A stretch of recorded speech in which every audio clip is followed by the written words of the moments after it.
nggak berhenti kenceng-kenceng sih. Kalau berhenti kenceng-kenceng ini gue kencengin lagi.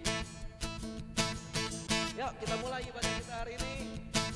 Tahun yang baru ini kita senangkan hati Tuhan. Biar Tuhan yang putusin apapun yang harus kita jalanin, apapun yang harus kita terima hari ini, biar itu terserah Tuhan. Tugas kita senangin hati Tuhan dan Tuhan akan bawa kita lebih naik lagi. Yuk yang tahu lagu ini, ya udah pas tahu lagu itu. Yuk kita nyanyi lagu ini. Bernyanyilah bagi Tuhan, pujilah namanya selamanya. Kabarkanlah keselamatan yang datang daripadanya. Ceritakanlah kemuliaannya dan perbuatannya yang ajaib di antara suku bangsa. Sebab Tuhan maha besar dan terpuji sangat, Dia lebih dahsyat dari segala Allah. Sebab Tuhan maha besar, pencipta segalanya. Bumi bersuka cita, langit tinggikan namanya. Biar segala yang bernafas memuji Dia. Bernyanyilah, bernyanyilah bagi Tuhan, pujilah namanya sampai selamanya. Kabarkanlah keselamatan yang datang daripadanya. Ceritakanlah kemuliaannya dan perbuatannya yang ajaib di antara suku bangsa. Sebab Tuhan maha besar, terpuji sangat, Dia lebih dahsyat dari segala Allah. Sebab Tuhan maha besar, pencipta segalanya. Bumi bersuka cita, langit tinggikan namanya. Biar segala yang bernafas memuji Dia. Sebab Tuhan maha besar dan terpuji sangat, Dia lebih dahsyat dari segala Allah.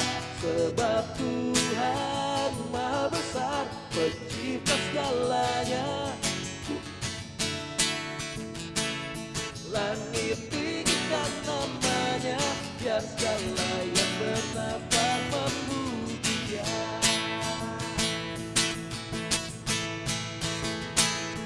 Ceritakanlah kemuliaannya dan perbuatannya yang ajaib di antara suku bangsa.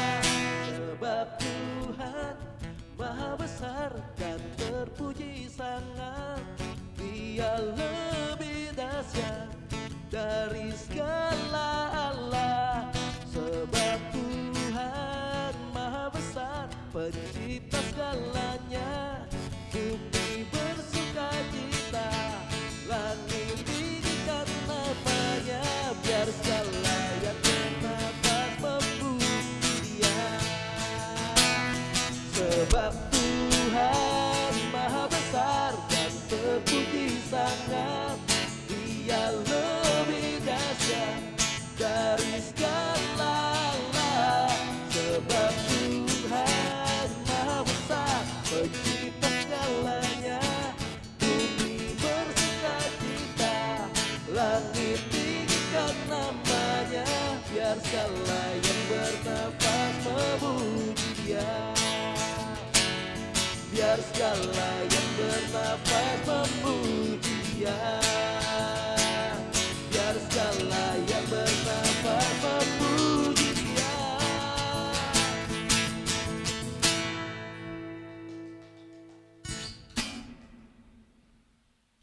Tim sorak-sorai kamu.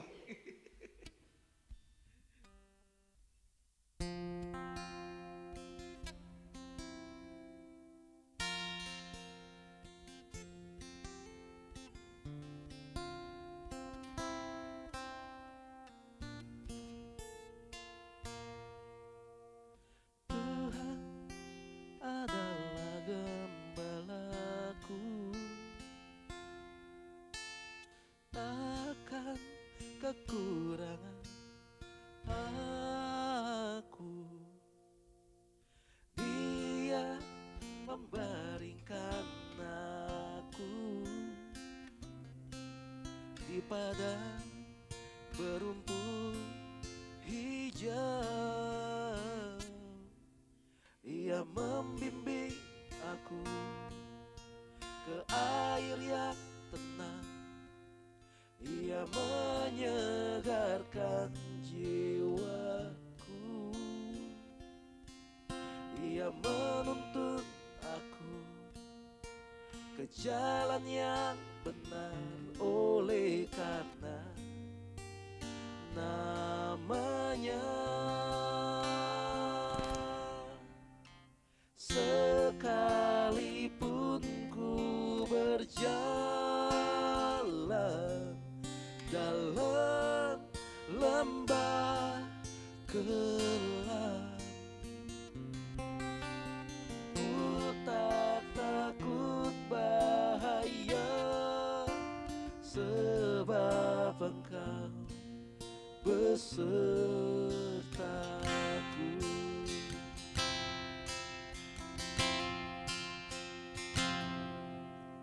Tuhan adalah gembalaku,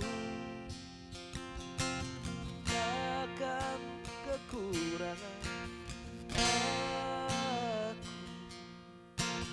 Dia memberikan aku di padang berumput hijau. Ia membimbing aku ke air yang tenang. Ia menyegarkan jiwaku. Ia menuntun aku ke jalan yang benar, oleh karena namanya. Sekalipun ku berjalan dalam lembah gelap,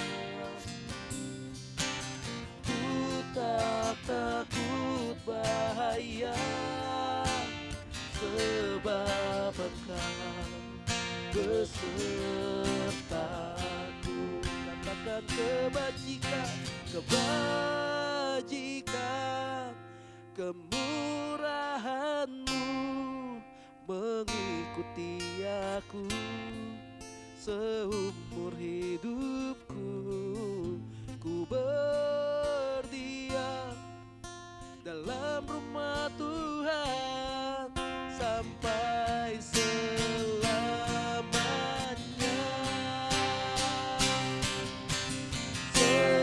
Sekalipun ku berjalan dalam lembah gelap, ku tak takut bahaya, sebab Engkau besertaku. Sekalipun ku berjalan dalam lembah gelap, ku tak takut bahaya.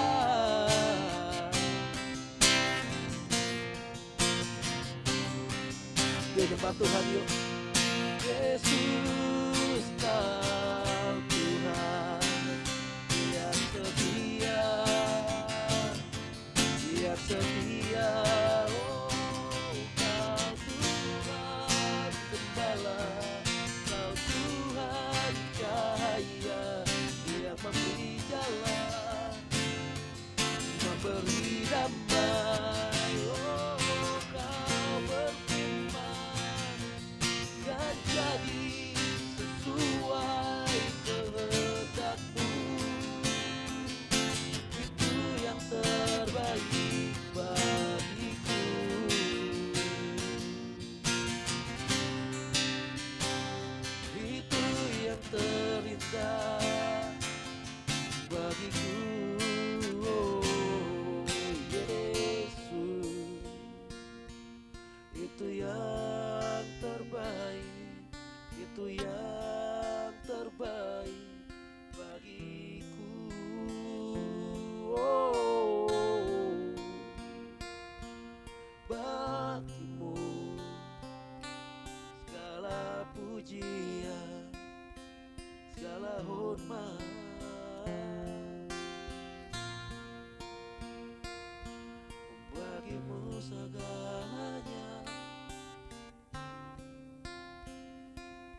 kami lihat langit, bintang, dan segala ciptaan yang Kau jadikan. Siapakah kami sehingga Engkau mengingat kami? Siapakah kami sehingga Engkau melakukan hal yang gak pernah terbayangkan dalam hidup ini untuk memberikan dirimu menjadi korban penebusan bagi kami. Terima kasih Tuhan kiranya buat awal tahun ini. Terima kasih kalau buat awal dari setiap perjalanan hidup kami di tahun 2023 ini. Tuhan kiranya melimpahi kami dengan penyertaan-Mu, supaya dalam setiap jalan kami tidak akan tersandung. Sekalipun kami harus jatuh, tapi kami tidak akan sampai tergeletak. Tuhan, Engkaulah yang menuntun hidup kami kalau kami sampai ada, sampai hari ini, sampai detik ini. Gak mengalami mungkin kekurangan yang dialami oleh orang-orang lain di tempat lain. Kami mengucap syukur buat itu semua. Dan kami menaruh kasih kami juga bagi orang-orang di sana yang mungkin tidak mengalami hal sebaik kami mengalami ini semua. Terima kasih Tuhan buat Engkau percayakan yang hal sampai hari ini Engkau berikan bagi kami. Terima kasih buat pekerjaan kami. Terima kasih buat keluarga kami. Terima kasih buat teman-teman kami. Terima kasih buat komunitas kami tempat ini. Terima kasih buat segalanya Tuhan. Kalau yang bisa kami berikan kepadamu adalah lewat suara kami, biarlah itu terjadilah Tuhan sesuai dengan apa yang Tuhan mau. Terima kasih Tuhan. Terima kasih Tuhan Yesus. Kami percaya Tuhan gak akan sampai tahun berikutnya, tahun kedepannya lagi Tuhan. Sekalipun kami berada dalam lembah kekelaman, kami tidak akan takut bahaya, karena Engkau beserta kami Tuhan. Terima kasih Tuhan Yesus.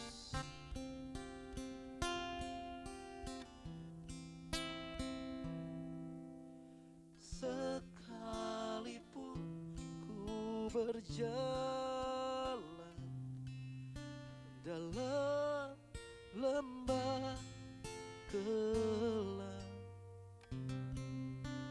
ku tak takut bahaya, sebab Engkau besertaku, sebab Engkau besertaku, sebab Engkau besertaku.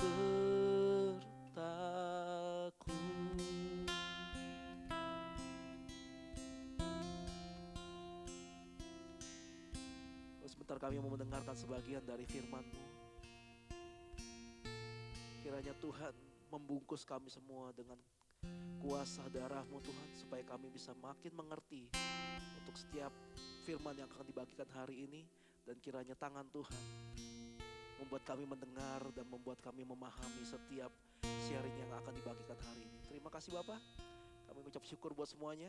Kami serahkan semua ke dalam tangan-Mu dalam nama Tuhan Yesus. Kami sudah berdoa dan mengucap syukur. Haleluya. Amin.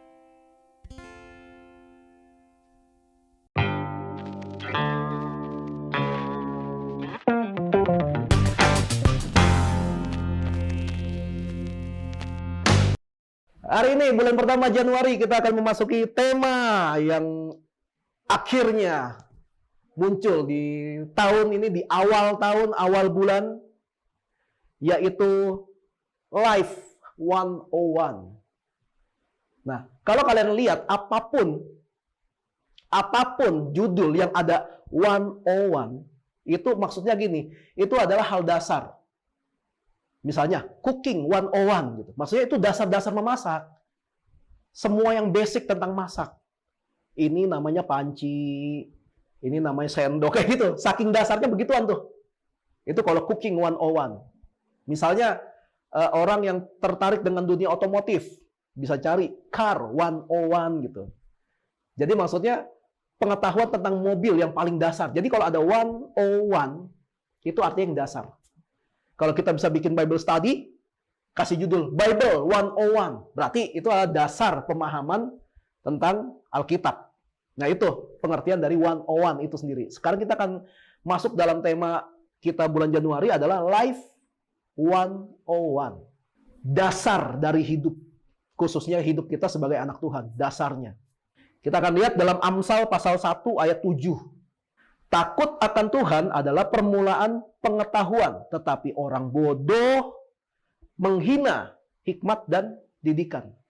Di sekolah pernah nggak kalian ketika kalian lebih tahu gitu dari orang lain gitu ya, terus ada yang nggak seneng, terus suka dibilang gini, sok pinter lu. Gitu. Padahal bukan sok pinter, emang dianya aja terlalu bodoh barangkali kan. Ya, kita nunjukin nih. Jadi gue sering banget nih dulu nunjukin, hari Minggu ke gereja kita tuh pelayanan, sok suci. Aduh, kenapa dia ngomong kayak gitu?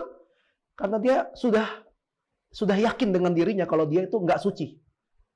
Makanya ngomong kayak gitu kan. Ya kan, kalau pinter, sok pinter lu. Ntar kalau kita sesama teman gereja, kita rajin ikut persekutuan doa, kita ikut training musik misalnya. Akan ada beberapa gereja yang 1 minggu tuh, Senin ketemu Senin, itu ada acara tuh. Ada kan gereja yang kayak gitu kan. Ya memang tidak diwajibin semuanya ikut gitu ya. Masa ibadah wanita yang hadir laki-laki semua kan nggak gitu ya. Ibadah sekolah minggu yang hadir orang tua semua gitu. Itu nggak. Hanya satu masa di mana ada acara anak-anak tapi yang hadir orang tua semua. Ayo, tahu nggak kapan? Ulang tahun anak pertama yang ke-1 tahun. Yang datang orang tua, teman-teman orang tuanya semua. Jadi yang hadir tuh udah ubanan gitu. Tapi padahal ulang tahun anak kecil umur 1 tahun. Nah, cuma itu aja yang bisa terjadi dalam hidup kita. Nah, orang-orang seperti ini ketika di gereja nih, kita rajin ikut persekutuan segala macam, ada aja nih yang suka ngomong, sok kudus lu. Padahal sok kudus enak ya. Apalagi kalau nasinya dicampur kuah kan. Soto kudus. Gitu ya. Ada yang kayak gitu. Maksudnya orang-orang tertentu suka menjudge gitu karena merasa dia tidak levelnya nggak nyampe sama dia. Dia berusaha untuk mencari celah supaya seolah-olah yang pintar ini yang salah atau yang lebih hebat ini yang salah. Caranya judgment.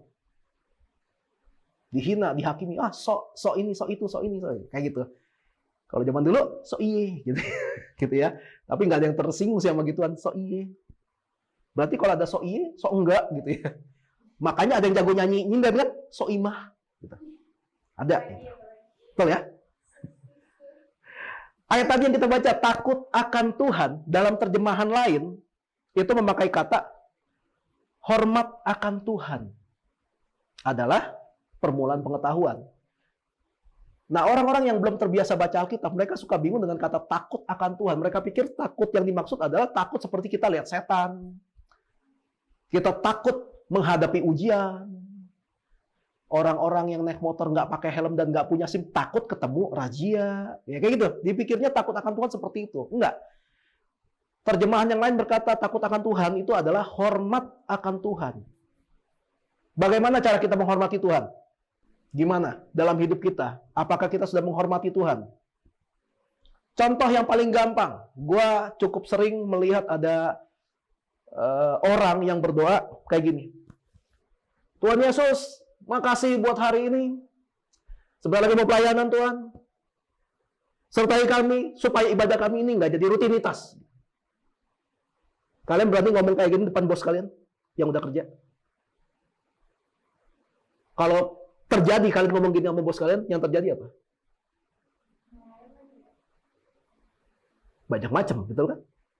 Sekarang sama yang manusia aja kita tahu nggak boleh kayak gitu. Lah ini sama Tuhan berani kayak gitu. Minta doa kesembuhan. Pak sampai teriak-teriak gitu, uratnya udah keluar, masuk lagi, teriak gitu kan. Tuhan, berdoa buat dia Tuhan. Sembuhkan lu, sampai kayak gitu, sampai wah gitu. Ada yang kayak gitu. Lalu minta bantuan Tuhan, apalagi merintah Tuhan. Itu kan terwujud dalam bentuk fisik kita kan. Nyembah Tuhan yuk, ayo angkat tangan. Gitu. Tapi ngakunya katanya Tuhan Yesus itu raja. Nah, apa yang keluar dari fisik kita, makanya kenapa firman Tuhan bilang meluap dari hati. Apa yang kita lakukan itu sebenarnya luapan dari hati kita. Apa yang kita lakuin semuanya, kebiasaan kita itu meluap dari hati kita. Belum kalau yang doa peperangan. Udah doa peperangannya terlalu menggebu-gebu, bahasa Indonesianya kurang baik. Makanya ada aja yang berdoa, Tuhan kami berdoa. Ya Tuhan, untuk setiap hal yang mengganggu kami Tuhan. Kami hancurkan Tuhan. Tuhan dihancurin. Kayaknya lucu ya. Tapi kalau setiap berdoa seperti itu, berarti dia nggak pernah mau belajar memperbaiki diri. Hati-hati loh apa yang kita ucapin. Nah, dalam terjemahan lain dibilang hormat akan Tuhan. Bagaimana cara kita menghormati Tuhan? Menghormati Tuhan itu sebenarnya gampang. Gampang dimengerti maksudnya. Dalam hidup kita, Tuhan Yesus itu posisinya ada di mana? Ini gue udah sering ngomong sama Livi. Kamu walaupun kamu istri saya, dalam hidup saya kamu tuh nomor 2. Nomor 1 Tuhan. Dia nggak bisa lawan. Terlalu berat saingan. Gak bisa. Iya gue nomor 2 aja lah. Gitu. Canda. Maksudnya benar. Tapi nggak gitu ngomongnya nggak ya gitu. Maksudnya memang benar kan? Dalam hidup kita Tuhan itu nomor 1. Pang 6 dia. Saya kan pang 5 ya. Dia pang 6. Ada anak pang 7 langsung tuh. Maklum, pelawak di pendeta begini, gitu ya. Nah, nggak apa-apa ya, enak juga sini. Nah, cara kita menghormati Tuhan itu bakal kelihatan dari hidup kita sehari-hari. Makanya coba renungin diri. Sehari-hari kita gimana? Doa kita gimana? Baca Alkitab kita gimana? Sikap kita sama orang gimana? Kebiasaan hidup kita dalam ibadah gimana? Itu akan nunjukin kok. Itu akan terbuka. Walaupun bisa ditutupi dari semua orang, kita nggak bisa nutupin itu dari Tuhan. Dikatakan di Alkitab dan Mazmur, ada malaikat untuk setiap orang yang mencatat setiap perbuatan kita. Dalam Mazmur dibilang begitu. Jadi kalau kalian pernah iseng, ngupil, terus dipeperin ke baju teman, kecatat.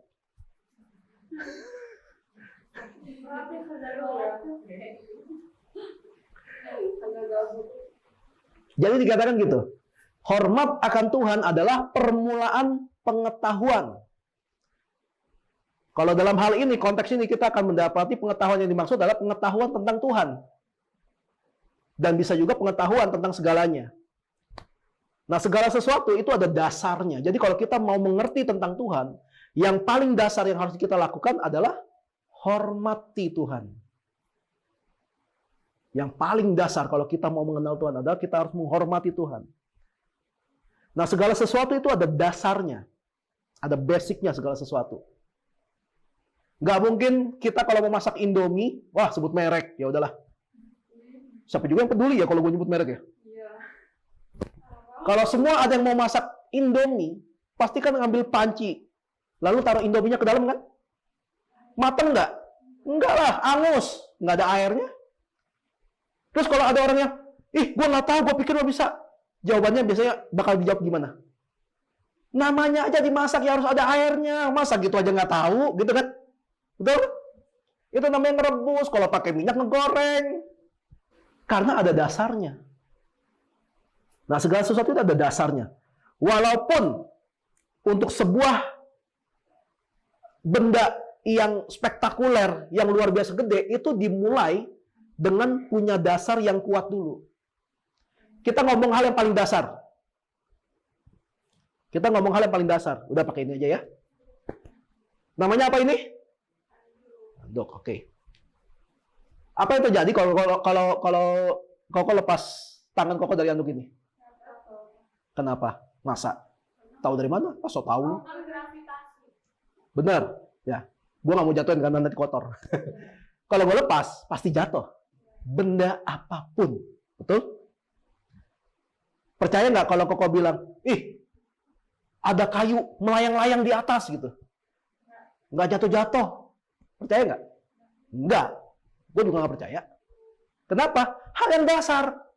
Kalau kayu ngambang di air, iya. Kecuali kayunya bolong, iya kan? Kalau kalian bisa lihat ada besi melayang di udara, percaya nggak? Percaya dong, pesawat terbang. Kena. Nggak. Ada sebuah dasar yang lain tentang itu. Kenapa besi bisa melayang di udara? Dalam hal ini pesawat terbang. Karena ada sebuah dasar pengetahuan yang namanya aerodinamika. Cara supaya ada benda solid, benda berat, bisa terbang ke atas, itu ada dasar pengetahuannya. Balik lagi kan, ada dasarnya kan. Bisa nggak manusia terbang? Bisa. Tapi pakai apa? Betul kan? Iron Man bisa kalau ada beneran gitu ya. Bisa gitu. Kenapa? Ada dasarnya, ada dasar pengetahuannya tentang itu. Jadi segala sesuatu itu ada dasarnya. Bahkan manusia sebelum menjadi manusia utuh, ada dasarnya yang terjadi. Apa itu? Pertemuan antara sel telur dengan sel sperma. Itu dasarnya. Secara manusia. Walaupun hukum itu nggak berlaku untuk Tuhan. Karena Yesus kelahirannya bukan melalui sel sperma atau telur. Tapi melalui roh. Itu lain cerita. Itu lain cerita. Tapi secara umum, manusia bisa lahir karena adanya pertemuan antara sel telur dan sel sperma.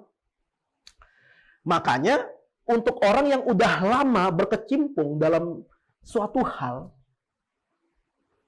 tapi belum bisa apa-apa, suka ditegur seperti yang tadi Koko bilang kan, masa gitu aja nggak tahu? Tiba-tiba nih, Nopi datang minggu depan, kau cara nyalain laptop gimana? Udah 3 tahun Nopi. Betul nggak? Dari yang halus gitu ya, dari yang halus sampai pisahan gitu ya. Halus pisah, gitu. Jadi bahasa Sunda. Dari yang jawabnya halus sampai marah itu pasti. Udah 3 tahun kita masih nggak tahu cara nyalain laptop. Kenapa? Udah lama ikut, tapi tetap nggak bisa. Siapapun akan kesel. Kayak gitu.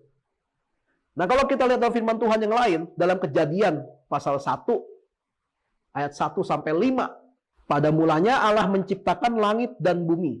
Bumi belum berbentuk dan kosong. Gelap gulita menutupi samudra raya dan roh Allah melayang-layang di atas permukaan air. Berfirmanlah Allah, jadilah terang. Lalu terang itu jadi. Allah melihat bahwa terang itu baik, lalu dipisahkannya lah terang itu dari gelap. Dan Allah menamai terang itu siang dan gelap itu malam. Jadilah petang dan jadilah pagi. Itulah hari pertama. Nah, sebelum segala sesuatu di dunia ini diciptakan sama Tuhan, sebelum semua isi bumi diciptakan sama Tuhan, Tuhan menciptakan dasarnya dulu. Apa itu dasarnya? Tuhan menciptakan terang. Dengan adanya terang, kita langsung bisa bedain yang mana yang gelap. Betul? Karena adanya terang. Semua tahu kan, semua barang di dunia ini bisa dibikin KW-nya. Betul? Betul ya? Kita ambil contoh yang paling gampang. Tas mewah. Tas kok Gucci gitu kan. Tas kok Gucci gitu, itu merek. Tas-tas merek Gucci, Hermes, Louis Vuitton. Bacain betul gak sih? Betul sih, Li? Bacanya, Li? Louis Vuitton. Hah? Louis Vuitton. Ya, itu susah bacanya. Itu harganya kan setidaknya 200 juta, betul ya? Kurang lebih ya segituan lah, 200 juta. Satu tas. Tas. Tas. Buat cowok kan? Tas, 200 juta. Itu yang asli. Tapi kalau ada yang pakai yang KW, kadang-kadang kita juga nggak ngeh kan, itu KW palsu kan? Kalau kalian ada seorang penikmat tas mahal, gimana caranya kalian bisa bedain mana yang asli, mana yang palsu?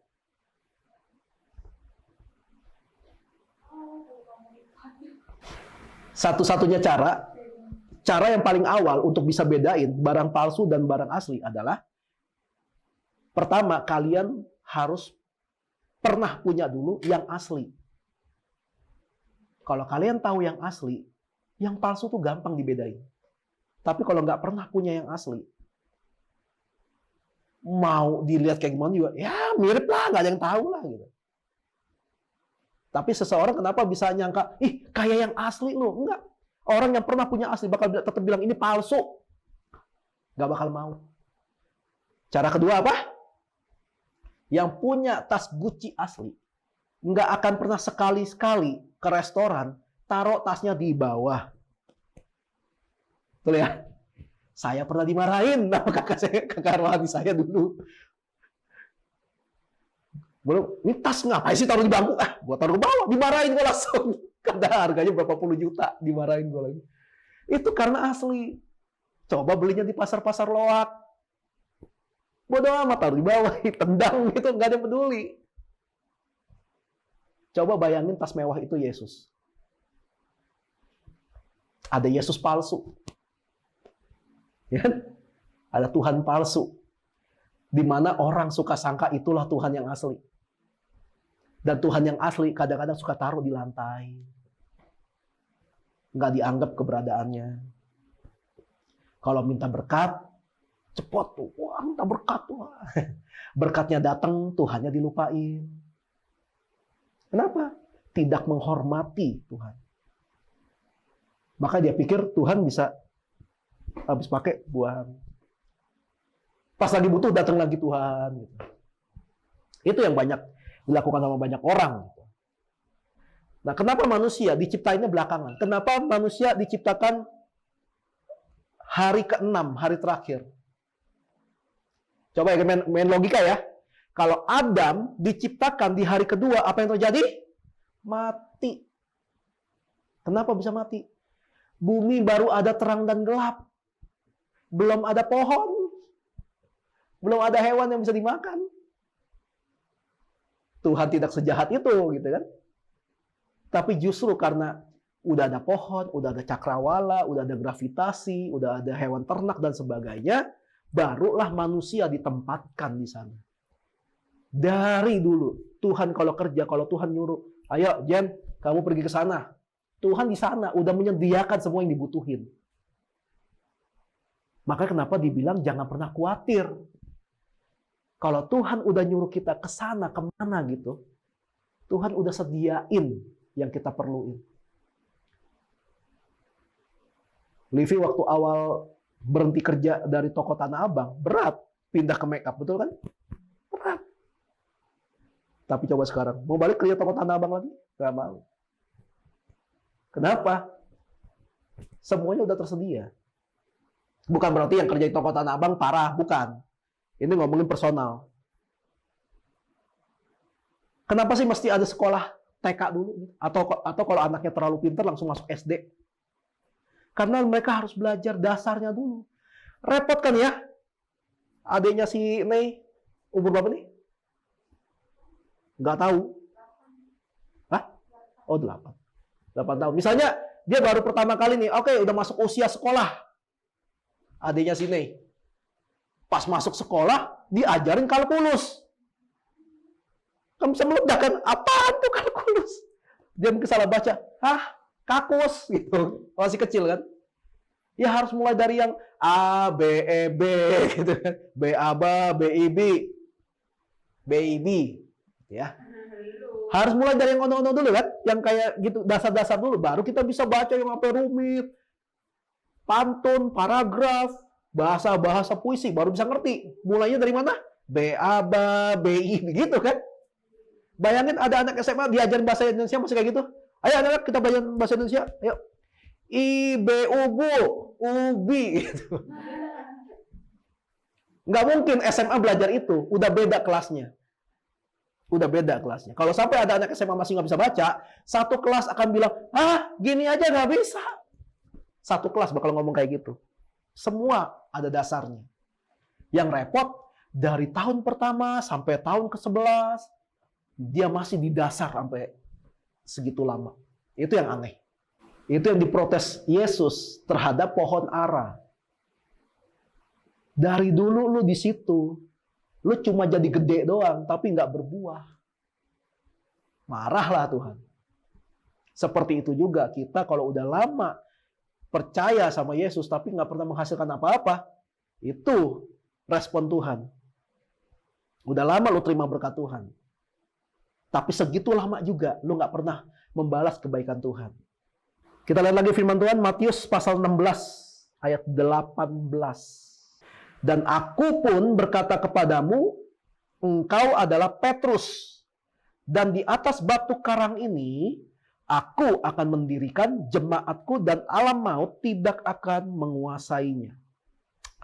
Kata di atas batu karang, menunjukkan kalau Tuhan mau jemaatnya itu punya dasar yang kuat. Di atas batu karang. Batu karang itu batu yang kuat gitu. Nggak bakal hancur hanya karena diketok sekali gitu. Nggak gitu. Kuat banget. Jadi Tuhan pengen jemaatnya dibangun itu harus ada dasar yang kuat dulu. Kenapa seseorang mau bangun jemaat? Kenapa seseorang pengen buka gereja gitu? Jangan buka gereja atau jangan buka komunitas untuk balas dendam sama orang-orang di komunitas sebelumnya. Lulus gitu doang, gue juga bisa lah. Makanya kenapa jadi banyak komunitas Kristen dan gereja-gereja yang menimbulkan persaingan-persaingan yang nggak penting. Kalau ada orang dari jemaatnya dia pindah ke sono, dia akan ngatain gereja sana, tukang nuri domba. Padahal katanya semua jiwa punya Tuhan. Kenapa harus pusingin kayak gitu? Nah itu yang terjadi makanya. Kenapa kalau orang nggak punya dasar yang kuat, ya gitulah. Itu udah seperti yang Yesus katakan dalam perumpamaan tentang dua dasar bangunan. Ada rumah dibangun di atas pasir, ada rumah dibangun di atas batu. Dua-duanya dapat berkat, tapi yang hancur satu, padahal berkat. Dikasih hujan, kenapa? Dasarnya nggak kuat. Banyak orang minta berkat, Tuhan kabulkan, dikasih berkat. Tapi begitu dapat berkat, orangnya kumat. Banyak alasan, hilang semua. Nah itulah orang yang nggak punya dasar yang kuat. Kenapa masih banyak jemaat yang kalau berada di tempat gelap dan sunyi dikit, langsung katanya, ini pasti ada roh jahatnya nih. Kenapa sih? Kenapa masih ada orang yang kayak gitu? Karena dasarnya enggak kuat. Kenapa masih ada banyak jemaat yang masih gampang kena pengajaran sesat di luar Alkitab? Percaya aja. Mentang-mentang yang ngomong seorang pastor terkenal. Padahal firman Tuhan bilang apa? Ujilah segala sesuatu. Tapi yang ngomong dia nggak mungkin salah dong. Kata siapa? Orang Farisi aja banyak yang salah. Padahal dia udah hafal Alkitab. Dia hafal kitab Taurat maksudnya. Masih salah tuh. Yesus bilang ujilah segala sesuatu. Tapi kenapa masih ada jemaat yang bisa gampang kena pengajaran sesat? Pengajaran yang salah. Karena dasarnya nggak kuat. Nggak mau baca sendiri Alkitabnya. Maunya dibacain. Kenapa masih banyak jemaat yang ketika ribut dikit, karena masalah hal sepele, cekcok dikit, karena masalah yang nggak gede gitu ya, langsung memilih untuk keluar dari gereja. Langsung pilih buat pindah gereja. Kalau perlu gue pindah agama. Kenapa masih ada yang kayak gitu? Karena orang ini dasarnya nggak kuat. Dia nggak paham buat apa ke gereja sampai hari ini. Dia nggak paham buat apa dia pelayanan. Dasarnya nggak kuat. Makanya ribut dikit. Keputusannya adalah keluar. Keputusannya bukan selesaikan. Kenapa gitu? Dasarnya nggak kuat. Akibat dari dasar yang nggak kuat, orang itu jadi nggak dewasa. Dari awal gereja ini dibangun, kau udah pernah bilang kan? Percayalah, suatu hari nanti kita akan bentrok. Kita akan ribut. Kenapa? Karena hubungan kita makin dekat. Nggak mungkin orang bisa bergesekan kalau jaraknya jauh. Gesekan jarak jauh yuk, ayo gitu. Nggak mungkin, nggak bakal bisa. Gesekan terjadi karena hubungan makin dekat. Tapi kalau salah satu yang punya hubungan dekat ini nggak mau mendewasakan diri, ketika terjadi gesekan dia kabur. Ibarat pisau yang nggak pernah digesek nggak bakal pernah tajam. Tumpul. Pisau itu ada kalau dipotong tembus. Pisau tumpul mental, gitu. Nggak ada yang bisa dipotong. Orang yang dasarnya nggak kuat akan sulit mengalami pembentukan karakter. Karakternya akan mengikuti karakter Yesus, tapi dalam artian yang negatif. Karakternya apa? Dia akan terus sama dari dulu, sekarang, dan sampai selamanya. Tapi dalam artian negatif. Dia pelit dari dulu, sekarang, dan sampai. Kayak gitu. Dia mau orang yang mulutnya jahat dari dulu, sekarang, dan sampai selamanya. Kenapa? Nggak mau mengalami pembentukan. Dia dasarnya nggak mau kuat. Nggak, gue seperti ini. Kalau mau terima gue dong apa adanya. Entar dulu. Kalau karakter jelek, siapa yang mau terima? Kita harus merubah dulu karakter kita. Baru kita bisa ngomong banyak hal sama orang-orang. Tapi orang yang dasarnya udah kuat akan memiliki mental yang kuat juga. Seperti Yesus ketika Taman Getsemani. Yesus mah udah nyerah itu. Kayak, udahlah, janganlah, cara lain lah Tuhan. Dibantai aja tuh semua yang nolak keberadaan Yesus, udahlah gitu kalau bisa. Tapi ujungnya Yesus bilang, tapi jangan jadi kehendak gua. Jadi aja kehendak Bapa. Itu orang yang dewasa. Orang yang dewasa bukan berarti orang yang nggak pernah ngeluh. Enggak. Orang yang dewasa bukan berarti orang yang nggak pernah komplain. Enggak juga. Enggak begitu. Orang yang dewasa, apapun keadaannya, dia akan ambil tetap keputusan yang terbaik yang bisa diambil. Itu cirinya orang dewasa. Siapa yang nggak mau jadi orang sukses? Siapa yang nggak mau jadi orang hebat? Siapa yang nggak mau jadi orang yang keberadaannya itu diperhitungkan? Kalau nggak ada dia, nggak bisa nih. Kalau nggak ada dia, aduh nggak jalan. Kalau nggak ada dia, nggak rame. Siapa yang nggak mau? Semua mau. Tapi untuk bisa sampai ke tahap itu, miliki dulu dasar yang kuat. Pemahamannya kuat, hatinya kuat, pengetahuannya juga kuat. Supaya nanti ketika banyak goncangan hidup terjadi, ya paling mentok kita cuma goyang, nggak sampai jatuh. Ini yang harus kita pelajari dan harus kita hidupi selama bulan Januari 2023 ini. Ilmu dasar-dasar kehidupan kekristenan. Life 101. Amin. Tuhan memberkatimu. Tuhan melindungimu. Dia menyinarimu dengan wajahnya dan memberikan kasih karunia. Tuhan menghadapkan wajahnya dan memberi damai sejahtera.